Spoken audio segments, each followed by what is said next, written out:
Acuérdense la anatomía básica. Tenemos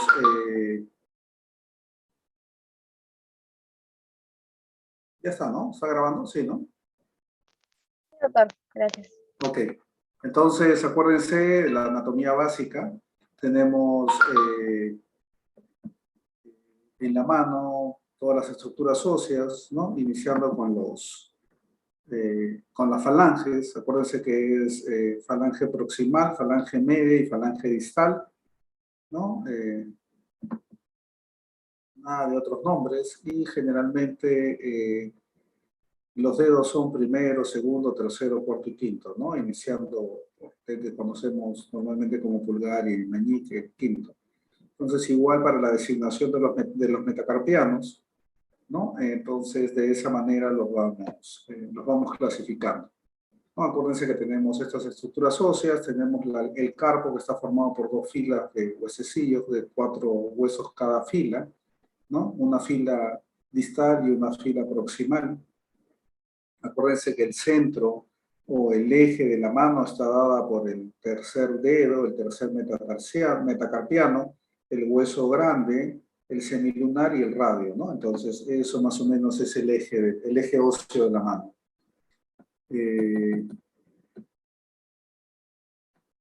Bueno, y las articulaciones que tienen, ¿no? Las articulaciones interfalángicas distales, interfalángicas proximales y las metacarpofalángicas. En la muñeca tenemos algunas otras articulaciones, como la radiocarpal, ¿no? La radiocubital distal, el espacio cúbito-carpal, que es el espacio que hay entre el cúbito y los huesos del carpo, que es el que nos permite la flexión cubital de la mano, ¿no? Si no, no pudiéramos hacer ese movimiento de coger alguna cosa que está hacia nuestra zona lateral, ¿no? Solamente moviendo la mano.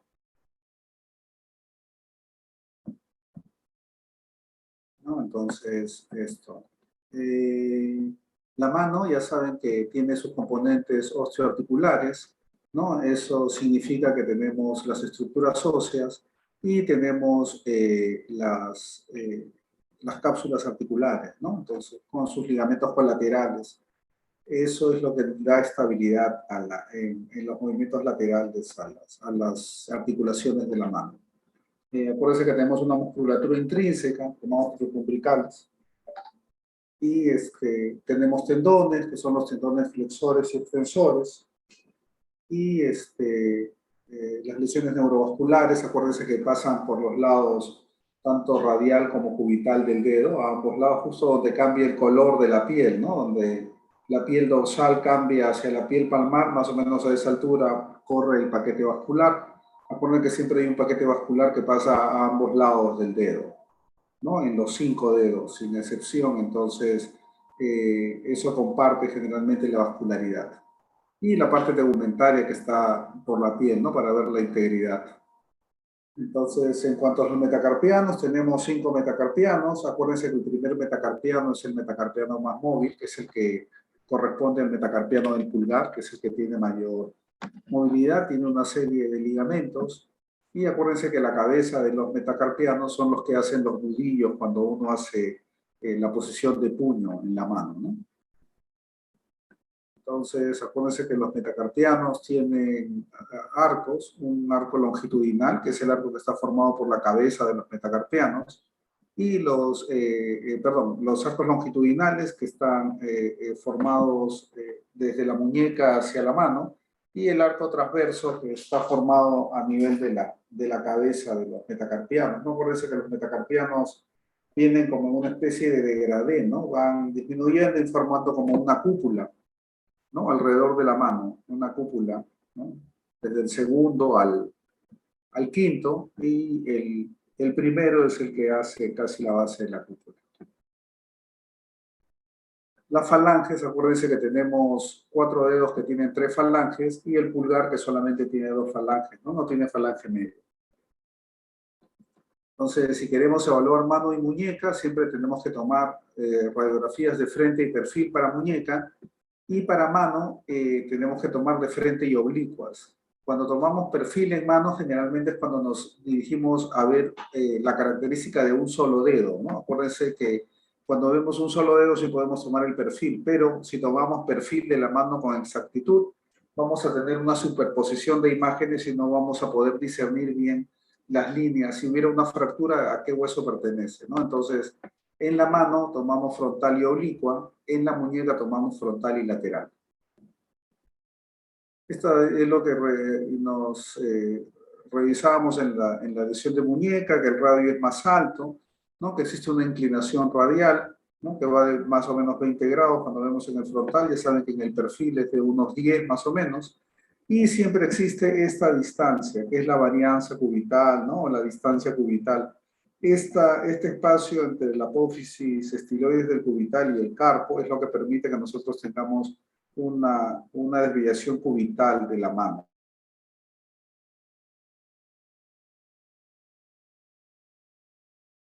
¿No? Y eso nos ayuda a hacer algunos movimientos. Cuando tenemos lesiones que no,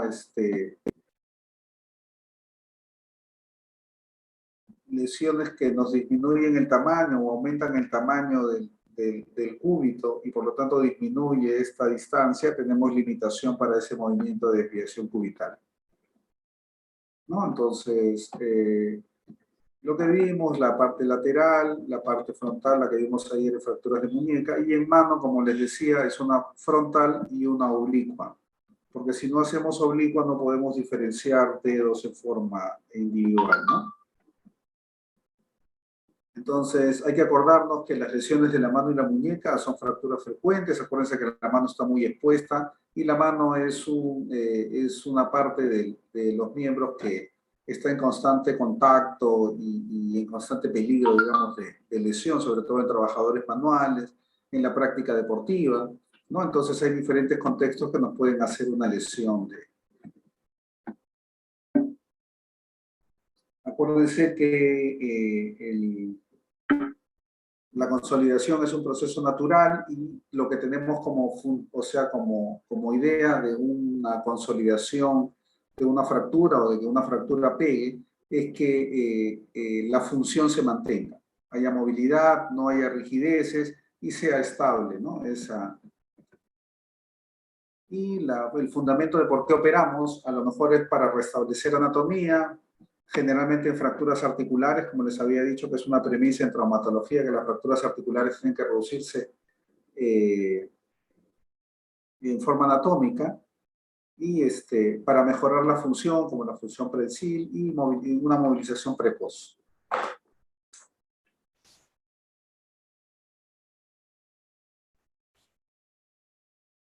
Entonces, bueno, esto lo vimos ayer, que es una fractura de radio distal. Acuérdense que la fractura de radio distal tipo Coles es la más frecuente, ¿no? Los diferentes tipos de lesión. Acuérdense que la de Coles es cuando nosotros ponemos la mano, la parte palmar de la mano a la hora de la caída, ¿no? La deformidad del dorso de tenedor, las clasificaciones que podemos tener. Estos son los criterios de estabilidad, ¿no? Los criterios de estabilidad se caracterizan, sobre todo, uno de los principales criterios es la conminución, ¿no? Es la conminución. Todo lo demás nos puede, pero mientras más conminuta sea la fractura, menos posibilidades tenemos de que hayan superficies íntegras o grandes o largas o duras que nos permitan mantener la reducción. Si no, al haber muchos fragmentitos, la reducción se puede perder y por lo tanto se hace inestable. Por supuesto que también tenemos una inclinación dorsal del fragmento mayor de 20 grados, el compromiso articular, la fractura de cúbito, el acortamiento. Entonces, todos esos son factores que nos producen inestabilidad y que tenemos que evaluarlos para ver, ¿no? Si es que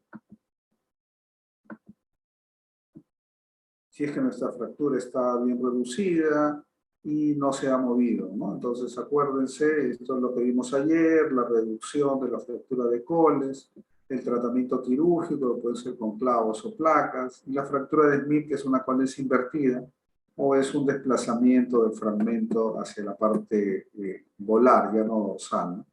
Esto es lo que hacemos con la osteosíntesis, cuando utilizamos placa y tornillos. Y las complicaciones de la fractura de radio distal, acuérdense que está en relación a la evolución de la fractura, ¿no? Entonces puede haber malunión o pseudoartrosis, que son sinónimos.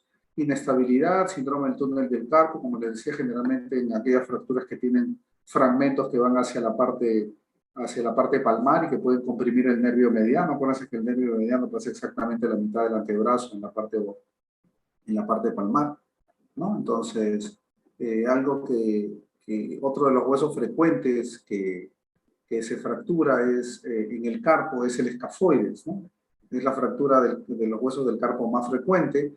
Una característica del escafoides es que tiene una irrigación distal, ¿no? Entonces, una fractura del escafoides generalmente siempre compromete la irrigación del mismo y por lo tanto puede traer consecuencias de necrosis o de reabsorción de bordes. Y eso nos puede producir, ¿no? Una alteración de la consolidación relacionada con mala irrigación y producirnos pseudoartrosis. No, acuérdense que el escafoides nos da dolor en la tabaquera anatómica. Acuérdense que la tabaquera anatómica está casi en la base del primer metacarpiano, ¿no? Entonces ahí se ubica el escafoides, nosotros tocamos o presionamos y produce dolor. Hay algunas incidencias radiológicas especiales para escafoides que nos hacen ver. Ustedes pueden ver en la imagen la fractura de escafoides, que es igual al esquema, y que se puede tratar con un yeso, generalmente braquiopalmar, que incluye el primer dedo,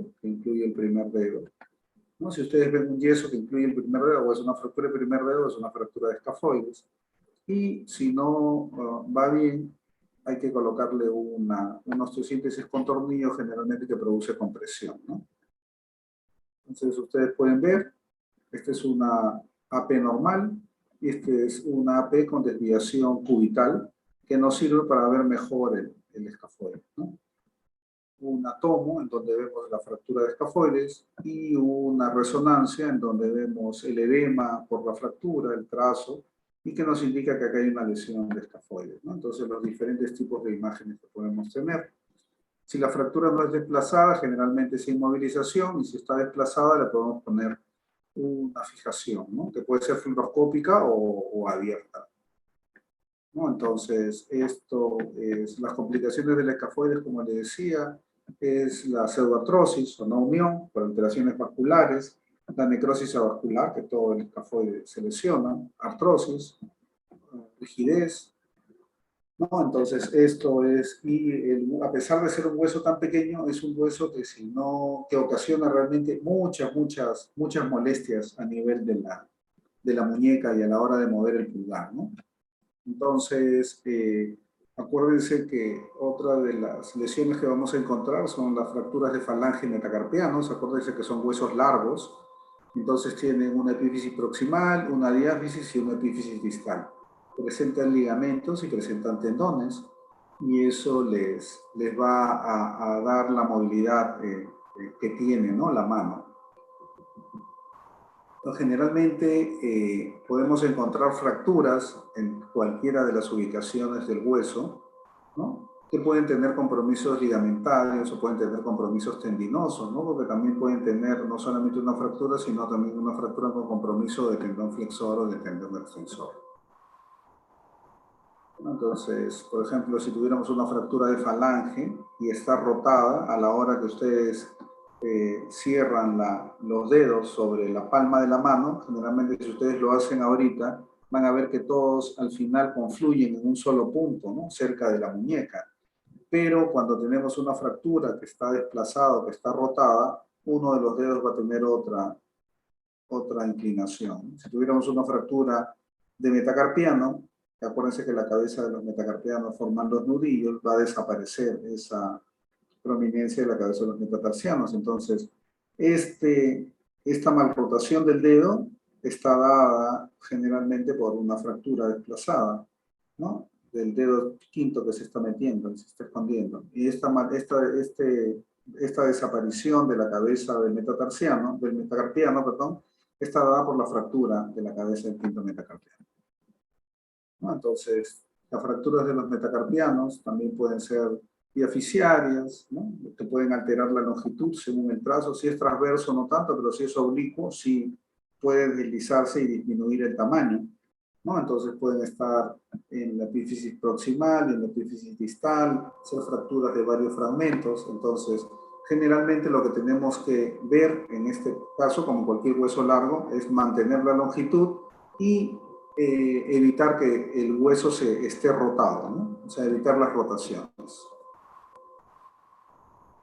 ¿no? Entonces, otras zonas donde generalmente son con trazos articulares, y esto definitivamente hay que a veces hacer tratamientos quirúrgicos en los trazos articulares porque si no vamos a tener limitación de movimiento o rigidez. Las fracturas de las falanges, al ser huesos largos, también tienen, o sea, trazos parecidos, ¿no? Solamente que las falanges tienen menos cubierta, menos soporte y están más relacionados con los tendones extensor y flexor de los dedos, ¿no? Entonces, siempre que tenemos una fractura de falange o de metacarpiano, ver las deformidades que pueden ser de longitud, de angulación o de rotación, ¿no? Tomar las radiografías y según el tipo de fractura que tengamos, ver si tenemos algún tipo de reducción cerrada o reducción abierta, ¿no? Según la disponibilidad. Según lo que encontremos. Una fractura de falange que aparentemente en la placa parece que estuviera casi en su sitio, pero si ustedes ven la imagen, ven que está totalmente rotado, ¿no? Entonces, acuérdense que una placa tiene solamente 2 dimensiones, no 3, entonces no se puede ver una imagen espacial. Para eso hay que ver al paciente. Entonces, eso quiere decir que esta fractura está rotada, por eso es que el dedo está mirando hacia otro lado, ¿no? Entonces, eso es lo que tienen que observar, o sea, no solamente ver la placa, sino también ver al paciente para ver qué maniobra hacer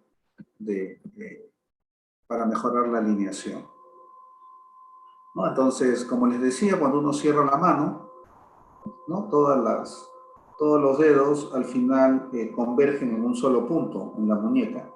Cuando tenemos una fractura desplazada o rotada, uno de los dedos va a perder esta confluencia a un solo punto y se va a dirigir hacia otro lado. Entonces, eso nos hace sospechar que tenemos una fractura, ¿no? Si es que no tenemos una placa en el momento, ¿no?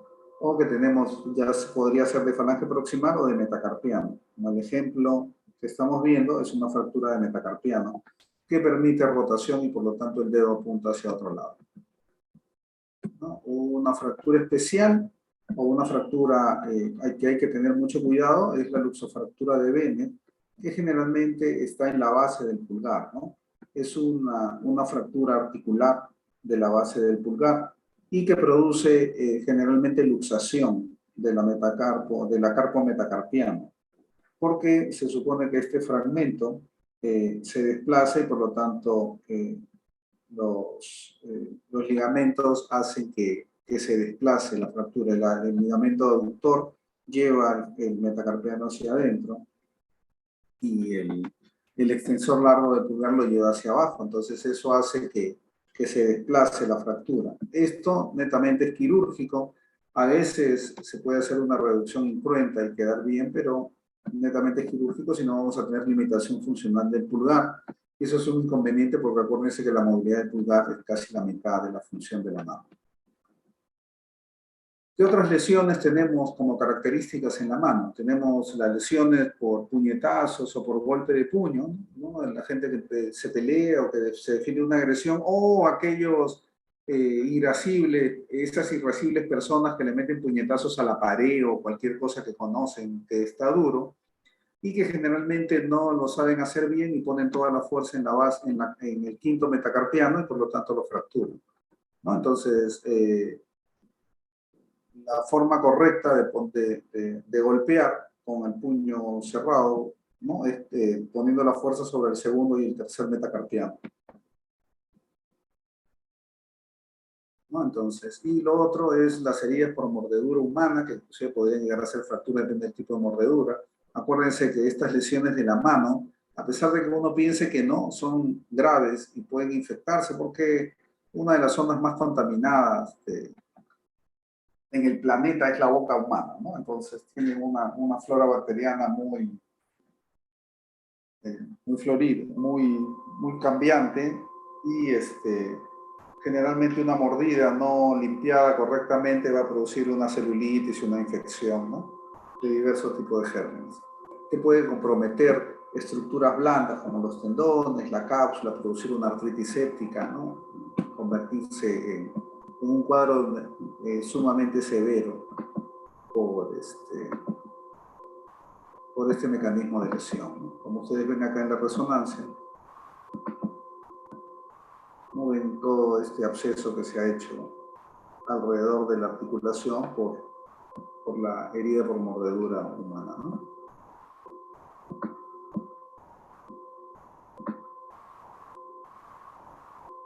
Entonces, como les decía, hay infecciones severas, hay que hacer una debridación precoz y agresiva, hay que lavarla muy bien, hay que darle antibióticos de amplio espectro para que eso no se complique. Y la fractura del boxeador, como les decíamos, es una fractura que se da a nivel de la cabeza del quinto metacarpiano, porque se da la fuerza en forma errónea, ¿no? Y por lo tanto la cabeza del quinto metacarpiano generalmente va en desplazamiento palmar y desaparece el nudillo de la mano, ¿no? Entonces generalmente lo que se hace es una reducción cerrada, que es la maniobra de Jazz, que es flexionando el dedo para que la falange proximal empuje la cabeza del metacarpiano, ¿no? Hacia arriba y lo regrese a su sitio. Y se le coloca un yeso de esta manera, que esto es un tipo férula, podría ser un yeso que incluya quinto, cuarto y tercer dedo, en este caso incluido solamente quinto y cuarto, eso depende del gusto, o a veces también hay unos yesos que se ponen como si fuera el puño cerrado, ¿no? Y solamente dejan libre el segundo y el primer dedo, para que hagan función de pinza. Y en el peor de los casos, si no se puede reducir, ahí tienen algunas posibilidades de tratamiento quirúrgico. Entonces, hay que acordarnos que cuando hablamos de mano y de muñeca también, definitivamente, hay que tener un conocimiento básico de la anatomía, ver cómo se ve la radiología, para acordarnos cuáles son en qué sitio debe estar cada estructura y cuáles son los parámetros, ¿no?, que tenemos nosotros para saber si es una normalidad o no es normalidad. En las fracturas de radio distal, ya saben si son estables, de preferencia tratamiento no quirúrgico, y si son inestables o tienen un desplazamiento secundario después de la reducción inicial, probablemente sea de tratamiento quirúrgico. Las fracturas de escafoides tienen un alto potencial de complicaciones, acuérdense que pueden hacer pseudoartrosis, malunión, pueden hacer necrosis vascular o pueden dejar una muñeca dolorosa. Y las fracturas de falanges y metacarpianos, ¿qué es lo que tienen que evitar? Tienen que evitar la rotación, hay que conseguir longitud y debemos preservar la función, no solamente para la fractura de falange, sino para todas las fracturas en especial. ¿No? Muy bien. ¿Alguna pregunta?